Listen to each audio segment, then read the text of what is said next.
Buenos días, Agustín, Luciano, gracias por llamarme. Buen Bueno, día. ¿cómo se ha modificado la demanda en los colegios privados en este último tiempo a partir de este conflicto? No nos vamos a cansar de decir que en lo que va del año creo que hay 4 semanas o 3 semanas en donde hubo 5 días de clase corridos, estemos en la provincia de Neuquén. Eso es un síntoma, ¿no? De cómo están las Sí. cosas. ¿Eso cómo se traduce en la demanda hacia los colegios privados, Guillermo? Bueno, por lo general, cuando ocurren situaciones conflictivas, se acercan familias a consultar la posibilidad de vacantes. Ese es el primer síntoma que se ve. Y ahí hay un fenómeno quizá de migración de estudiantes de la escuela pública, primero por las escuelas parroquiales o que tienen aporte del Estado, y por último a las escuelas privadas que no reciben aporte del Estado, ¿no? Ujú. Eh, y, digamos, bueno, hay que tener capacidad económica, digamos, como para optar, digamos, por cualquiera de estas dos opciones, ¿no? Las Por públicas de supuesto. gestión privada o las netamente privadas. Ahora, ¿ustedes ven una modificación también en el target, en el tipo de estrato socioeconómico de las familias a las que les interesa incursionar en este ámbito de la educación, Guillermo?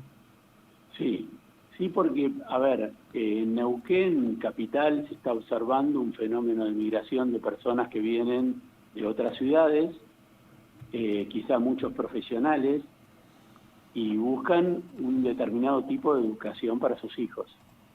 Ellos lo ven como una verdadera inversión, y cuando ven la situación de la educación pública, lamentablemente en Neuquén, optan por hacer ese esfuerzo.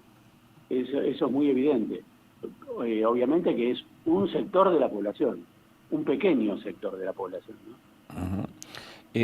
Interesado por un sector pequeño, pero interesado por la educación. Ahora, los docentes que se desempeñan en el ámbito privado, en algunos casos también suelen desempeñarse en el ámbito público.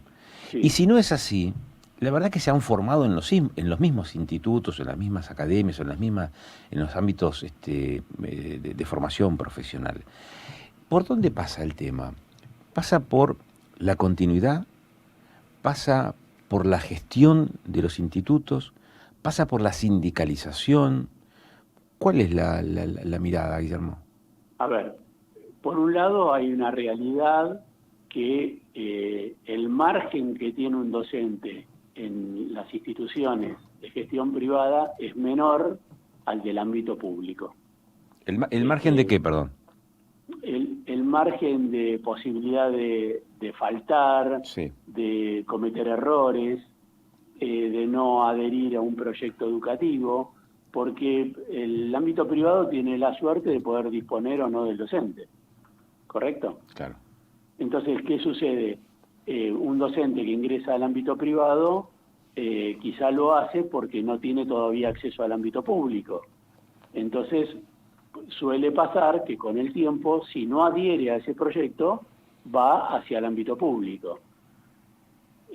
Por eso que el ámbito privado necesita motivar a ese docente y formarlo para que ese docente se quede en el ámbito privado. Pero, ojo, quiero aclarar que cualquier docente que trabaja en el ámbito privado y en el ámbito público lo hace con la misma dedicación.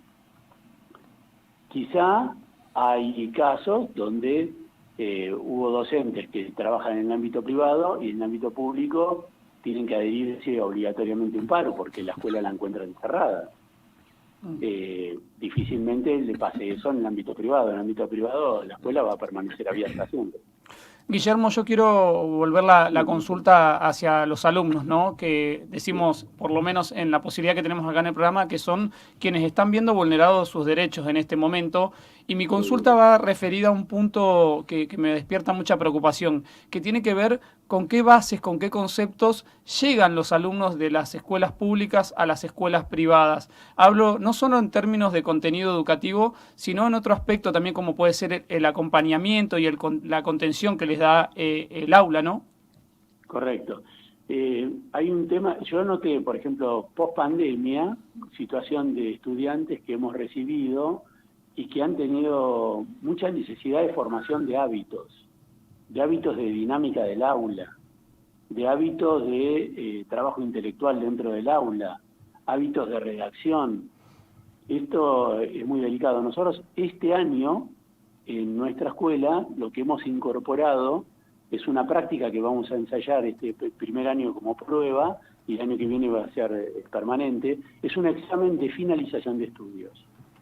La idea es ver, así como tomamos examen de ingreso para primer año en el nivel medio, vamos a tomar un examen de egreso que se va a promediar con las calificaciones finales de cada una de las materias.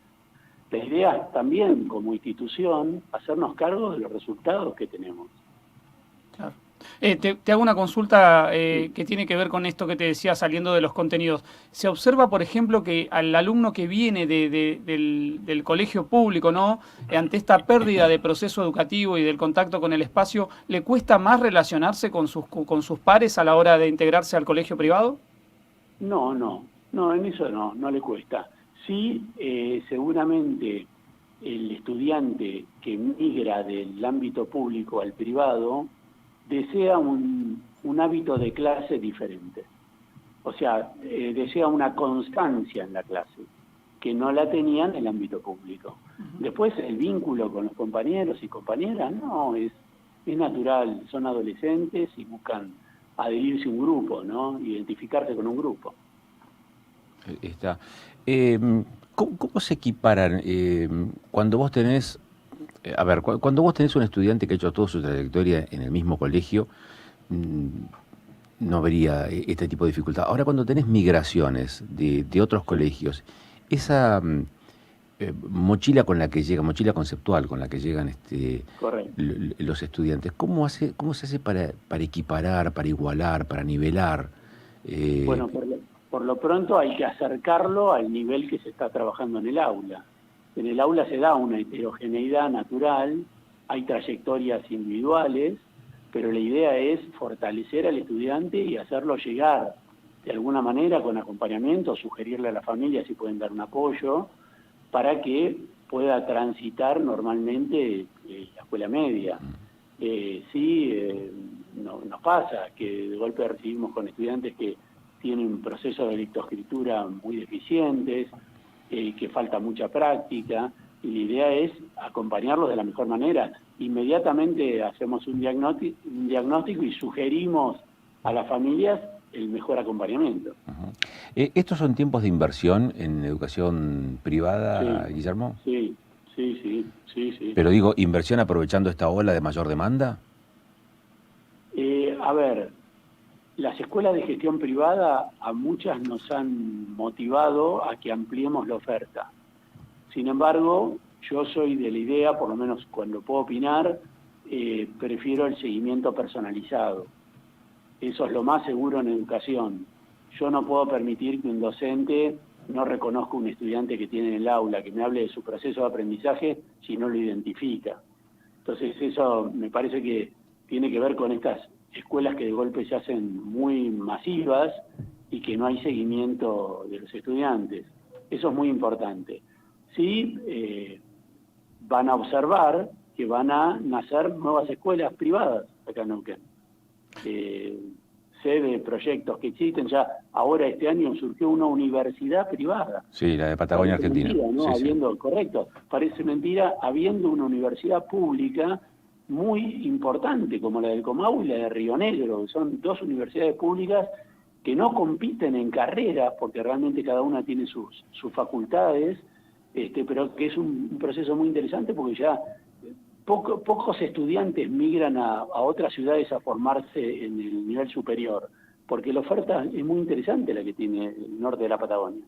Gustavo, le quiero consultar, ahora sí sin distinción entre público y privado, respecto a la asimilación de los contenidos por parte de los alumnos. ¿Es un momento donde hay mucho requerimiento de apoyo por fuera del colegio, concretamente con maestros particulares? ¿Esto se lo comentan los padres?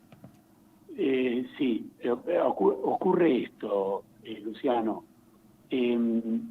Estamos observando lo que queda de la educación. O sea, cuando uno trata de ver conocimientos que se han adquirido en años anteriores, o va a hacer un diagnóstico para comenzar el año y ver qué es lo que tiene ya ese estudiante, estamos viendo que hay cierta fragilidad en la retención de esos contenidos. Ustedes habrán escuchado, la gran mayoría de escuelas han privado hoy en día a los estudiantes del uso de celulares, de pantallas, para evitar ese efecto. Aparentemente esto tiene que ver con ese efecto de la presencia de pantallas en el aula. Vamos a ver ahora qué consecuencia tendrá el retiro de esas pantallas, ¿no?